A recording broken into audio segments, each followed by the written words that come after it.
America దాడుల్లో Iran అణుకేంద్రం ధ్వంసం. ఇరాన్పై దాడికి భారత ఎయిర్ స్పేస్లను అమెరికా వాడుకుందంటూ వార్తలు. భారత వైమానిక ప్రాంతాన్ని ఉపయోగించలేదని పిఐబి స్పష్టీకరణ. సింగయ్య మృతి, జగన్పై నాన్ బెయిలబుల్ సెక్షన్ తేలితే జీవిత ఖైదే అంటున్న అధికారులు. గిరిజాతి ఆవుగా 10 లక్షలకు విక్రయం. అనంతపురం ప్రాంతంలో వినోదవంతమైన కొనుగోలు. ఆర్బీఐ డిజిటల్ ఫ్రాడ్ల కోసం కొత్త డిపిఐపి ప్లాట్ఫామ్ ప్రారంభం. తిరుమలలో భక్తుల లడ్డు కొనుగోలుకు కొత్త కియాస్క్ యుక్తి ప్రారంభం. బాలకృష్ణ ప్రకటించిన అమరావతిలో 1000 బెడ్ల క్యాన్సర్ హాస్పిటల్ నిర్మాణం. షిరిడి వెళ్లే వారికి శుభవార్త, స్పెషల్ రైళ్లు ప్రకటించిన రైల్వే శాఖ. కేల్ India cinema Dhanush Kubera box office దగ్గర తొలి 3 రోజుల్లో 50 కోట్లు వసూలు.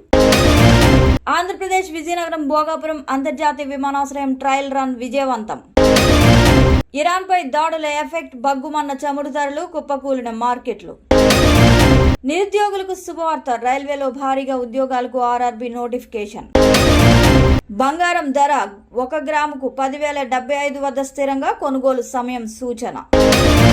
ఎయిర్ ఇండియా బోయింగ్ 787 ఘటనల కారణంగా అంతర్జాతీయ విమాన సర్వీసులు 15% తగ్గింపు.